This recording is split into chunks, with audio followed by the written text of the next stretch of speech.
Hey everyone, Arsalan hair. आज मैं आपके लिए एक स्पेसशिप मूवी की स्टोरी लेके आया हूँ जो कि बहुत ही इंटरेस्टिंग है, जहाँ पर आप स्पेसशिप के अंदर एक सियारे से दूसरे सियारे तक ट्रैवल करते हैं और आपको तकरीबन 140 साल सोना पड़ता है। पैसेंजर मूवी की बात कर रहा हूँ। तो मूवी स्टार्ट करने से पहले हमारे चैनल को सब्सक्राइब कर दें, लाइक कर दें और साथ ही शेयर भी कर दें। तो चलिए शुरू करते हैं। मूवी के स्टार्ट में हमें एक बहुत बड़ा शिप दिखाया जाता है जिसके अंदर बहुत सारे लोग स्लीपिंग मॉड्यूल के अंदर सो रहे होते हैं और वो ऑटोमेटिक एआई बेस्ड शिप होता है जो कि अपने हिसाब से चल रहा होता है। अब आप तो जानते ही होंगे कि लंबे सफ़र पर निकलने के लिए वो भी स्पेस के अंदर सोकर ही सफ़र करते हैं ताकि बॉडी के ऊपर कोई प्रॉब्लम ना आए, वो थकावट भी ना हो और साथ ही उम्र भी ना बढ़े। वो स्पेसशिप इतना बड़ा होता है कि उसमें ज़रूरत ज़िंदगी की सभी चीज़ें मैसर होती हैं और वो खुद ही एआई बेस्ड चल रहा होता है। उसी दौरान हम देखते हैं कि तकनीकी खराबी की वजह से एक स्लीपिंग कैप्सूल ओपन हो जाता है जिसके अंदर हमारा लीड कैरेक्टर जिम होता है जो कि अपने वक्त से पहले ही उठ गया था। उसको हम देखते हैं कितना अरसा सोने के बाद वो बहुत ज़्यादा थकावट महसूस कर रहा था। वो अपने आप को बेहतर करता है और वो रोबोट से पूछता है कि मुझे कितने साल हो चुके हैं। तो रोबोट उसे बताता है कि 140 साल आपको गुजर चुके हैं और आप अपनी मंजिल के पास जल्द ही पहुंच जाएंगे। इस स्पेसशिप का मकसद ये था कि लोग एक सियारे से दूसरे सियारे पर ट्रैवल कर रहे थे और ये जो हमारी अर्थ है वो रहने के काबिल नहीं थी, तो इसीलिए वो इस स्लीपिंग चैम्बर को यूज करते हुए सोकर 140 साल का सफर तय करके किसी और सियारे पर जाने लगे थे। उसके बाद ये सोचता है कि दूसरे स्लीपिंग चैम्बर जो है वो तो ओपन हुए नहीं, मेरा ही चैम्बर ओपन क्यों हुआ। तो वो इस बात का जवाब ढूंढने के लिए मुख्तलिफ जगह पर जाता है। वहाँ पर उसे ये भी पता चलता है कि मुख्तलिफ कैटेगरी के लिए मुख्तलिफ लेवल्स हैं, मतलब कोई अमीर है तो उसके लिए कोई और लेवल का स्लीपिंग चैम्बर है और कोई गरीब है तो उसके लिए कोई और लेवल का चैम्बर है। यहाँ पर 3 किस्म के लेवल के चैम्बर्स होते हैं और उसी लिहाज से रहने की जगह और उसी लिहाज से ही उनके खेलने के लिए, खाने के लिए चीज़ें होती हैं। ये तो पहले अपना जवाब ढूंढने की कोशिश करता है कि मैं जल्दी कैसे उठ गया। ये सबसे पहले जाकर एआई से अपना रूट मैप देखता है। यहाँ पर तो उसे अभी बहुत शिप दूर नज़र आ रहा होता है उस सियारे से। फिर ये उससे सवाल करता है कि हमें कितना अरसा हो गया है। एआई को इस बात का पता नहीं होता। फिर वो एक और एआई के पास जाता है और उसको कहता है कि हमने कितना सफ़र तय कर लिया है। तो वो उसे बताता है कि तकरीबन आपने 30 साल का सफ़र तय कर लिया है। इसके बाद जिनको ये पता चलता है कि वो तकरीबन 95 ईयर्स पहले ही जाग गया है और जब तक वो वहाँ तक पहुँचेगा तब तक तो हो सकता है कि इसकी मौत वाक़या हो जाए। इस चीज़ को लेकर वो बहुत ज़्यादा परेशान हो जाता है और दोबारा से चैम्बर को ठीक करने के लिए और उसके अंदर सोने के लिए कोशिश करता है। वो अपनी हर एक टेक्निक यूज़ करके देख लेता है पर उससे कोई फ़र्क नहीं पड़ता, वो चैम्बर फिर से काम नहीं करता। उसके बाद उसे एक बियर बार नज़र आता है जिसके अंदर एक आदमी खड़ा होता है जो उसके पास जाता है और उससे बात करता है। बात करने पर इसे पता चलता है कि वो भी एक रिपोर्ट है। फिर ये रिपोर्ट से पूछता है कि अब मुझे क्या करना चाहिए। तो वो उसे बताता है कि आप अच्छे से खाओ पियो, एंजॉय करो, स्पोर्ट्स खेलो, गेम्स खेलो और अच्छी ज़िंदगी गुजारो। कहता है कि मुझे लगता है कि शायद मैं जल्दी जाग गया। और रोबोट भी यही बात करता है कि मुझे भी ऐसा ही लगता है कि आप वक्त से पहले जाग गए हैं। जो इस शिप का क्रू होता है तो वो प्लान करता है कि मैं उनको जगाकर उनसे ये बात पूछूं और दोबारा स्लीपिंग चैम्बर में जाकर सो जाऊं। जब वो जाकर देखता है उनका दरवाज़ा लॉक होता है और ये उस लॉक को ख़त्म करने की कोशिश करता है पर ये लॉक नहीं टूटता। इसके बाद इसके माइंड में एक ख्याल आता है। ये एआई से कहता है कि अगर मैं दुनिया पर मैसेज भेजूं और उनसे कहूं कि मेरी मदद करने के लिए या फिर मुझे चैम्बर ठीक करने के लिए बताएं, तो एआई उसे बताता है कि आपको 15 साल लगेंगे अपने मैसेज को भेजने के लिए और इसके रिप्लाई में जब टोटल टाइम जो लगेगा वो 55 साल होंगे। 55 साल के बाद आपको इसके हल का जवाब मिलेगा। तो ये सब कुछ सुन के वो बहुत ज़्यादा परेशान हो जाता है। फिर उसके मन में एक आइडिया आता है क्यों ना कि मैं दूसरे लेवल्स के लोगों की लाइफस्टाइल को देखूं। तो वो जाता है और उनकी रहाइश वगैरह को एक्सप्लोर करता है क्योंकि वो एक अकेला इंसान ही होता है जो एक चैम्बर से जाग चुका होता है। वो उनके लग्जरी अपार्टमेंट जाके देखता है, उनके स्पोर्ट्स खेलता है और साथ ही वो वीडियो गेम्स के साथ भी खेलता है और उनका जो स्पेशल खाना होता है वो भी इंजॉय करता है। इस तरह करते करते काफ़ी टाइम गुजर जाता है और उसकी दाढ़ी भी बढ़ जाती है। वो अपनी इस ज़िंदगी के साथ बहुत ज़्यादा तंग आ चुका होता है। वो फिर से उस बार वाले रिपोर्ट के पास आता है और उसे कहता है कि मुझे कोई ऐसा हल बताओ जिससे मैं अपनी ज़िंदगी को आसानी से गुजार सकूं और या फिर मैं चैम्बर के अंदर जाके सो सकूं।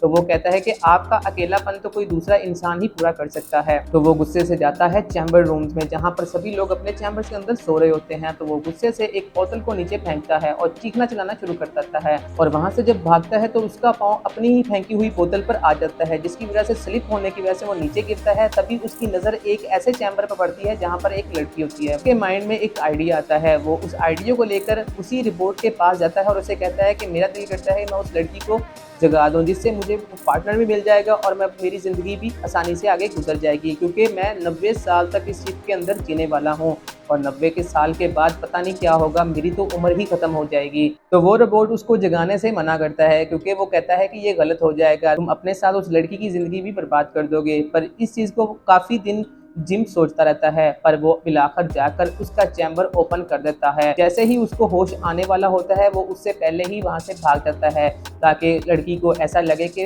उसने जो चैम्बर को ओपन किया है वो तकनीकी प्रॉब्लम की वजह से हुआ है। लड़की जब होश में आती है वहां पर देखती है कि सभी चैम्बर्स के लोग सो रहे होते हैं। तो वो जिम को अपने पास पाती है। वो जिम से कहती है कि मुझे लगता है कि मेरा चैम्बर खराब हो गया है। तो इसी दौरान जिम भी उसे यही कहता है कि मेरा चैम्बर भी इसी तरह खराब हो गया था, जिसकी वजह से मैं भी वक्त से पहले जाग गया हूँ। तो वो उससे पूछती है कि हम कितना अरसा पहले जाग चुके हैं। तो वो उसे बताता है कि हम तकरीबन 90 साल पहले जाग चुके हैं, हमें 140 साल बाद जागना था ताकि हम नए सियारे पर पहुंच चुके होते और वहां पर नई जिंदगी स्टार्ट करते, पर चैम्बर की प्रॉब्लम की वजह से हम वक्त से पहले ही जाग गए हैं। जिस पर वो लड़की और ज्यादा परेशान हो जाती है और वो उसे कहती है कि इसका कोई हल नहीं।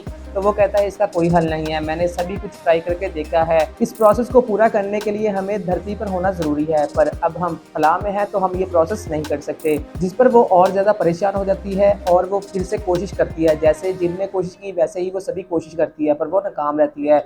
बिल आखिर वो इस चीज पर आमादा हो जाते हैं कि हम दोनों इसी शिप के ऊपर अपनी जिंदगी गुजारेंगे, वो भी नॉर्मल तरीके से, जिस पर जिम भी आमादा हो जाता है। जिम तो पहले ही ये सब कुछ चाहता है। उसी दौरान हम देखते हैं कि वो दोनों मिलकर अच्छे से अच्छा खाना खाते हैं, स्पोर्ट्स को एंजॉय करते हैं और साथ ही वीडियो गेम्स खेलते हैं। उनकी लाइफ काफ़ी अच्छी चल रही होती है और बार बार वो बियर बार में जाते हैं और वहाँ पर रोबोट के सामने बियर को एंजॉय करते हैं। जिम ये समझता है कि अब वो टाइम आ चुका है कि मैं अब अरोरा को पोज करूंगा, तो वो उसके लिए एक रिंग को बनाता है और उसको पैक करके लेके आता है। दूसरी जानब अरोरा बियर बार के अंदर उसका इंतजार कर रही होती है, पर उसके आने से पहले ही रोबोट उसे बता देता है बातों बातों में कि तुम्हारा चैम्बर खराब नहीं हुआ था, तुम्हारा चैम्बर जिम ने खराब करके तुम्हें जानबूझकर जगाया था। जिस पर अरोरा को ये सब कुछ पता चल जाता है और वो जिम के आने पर बहुत ज़्यादा गुस्से होती है और उससे लड़ना शुरू कर देती है। अब उनके दरमियान दूरियां हो जाती हैं, जिसकी वजह से वो एक दूसरे को काफ़ी अरसे तक नहीं बुलाते। इसी दौरान अरोरा एक स्विमिंग पूल में नहा रही होती है तो वहाँ की ग्रेविटी खत्म हो जाती है। वो एक पानी के बॉल के अंदर खला में तैरना शुरू कर देती है,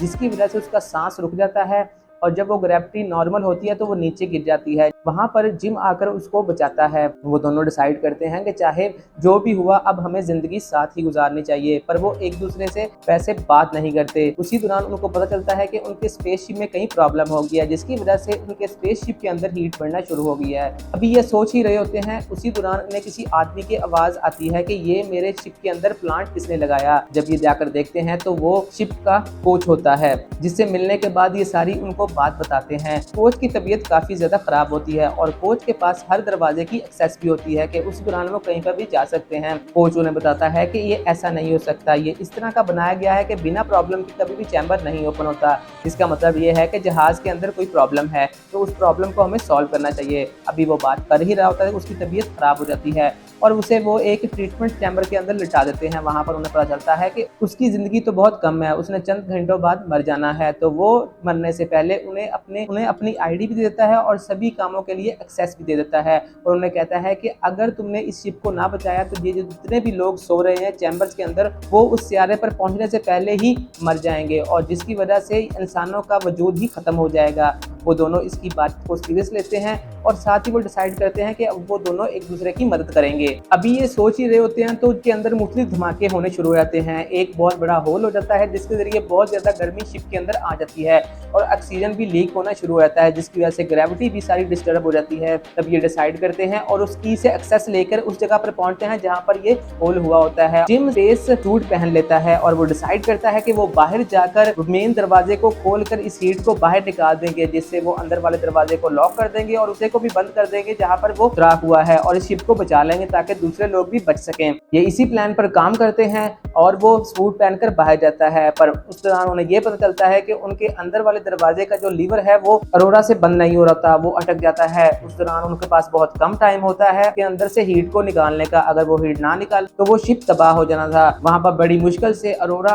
बहुत ज्यादा मेहनत करके उस लीवर को डाउन करती है, जिससे मेन डोर ओपन हो जाता है और वो जितनी भी हीट होती है वो बाहर चली जाती है। और बाहर जिम होता है। जैसे ही वो हीट का प्रेशर बाहर निकलता है तो जिम भी उसके साथ लुढ़कता हुआ स्पेस के अंदर घूमना शुरू कर देता है और उसकी रस्सी भी टूट जाती है। वैसे तो वो जिंदा होता है पर वो काफी ज्यादा शिप से दूर चला जाता है। ये देखकर अरोरा जल्दी से स्पेस सूट पहनती है और उसको बचाने के लिए स्पेस के अंदर चली जाती है और वो उसको पकड़ने की काफी कोशिश करती है, पर जिम उससे काफी ज्यादा दूर हो जाता है। तभी उसको स्पेस के अंदर लहराती हुई उसकी रस्सी नजर आती है। वो रस्सी से पकड़कर जिम को अपने पास ले आती है और उसको अपने साथ शिप के अंदर ले जाती है। वहां पर जिम की तबीयत बहुत ज्यादा खराब हो जाती है और वो उसको उठाकर उसी चैम्बर में रखती है जिसके अंदर ट्रीटमेंट किया जा सकता है। वहां पर वो आईडी की एक्सेस मांगते हैं तो आईडी की एक्सेस तो इसके पास ऑलरेडी होती है।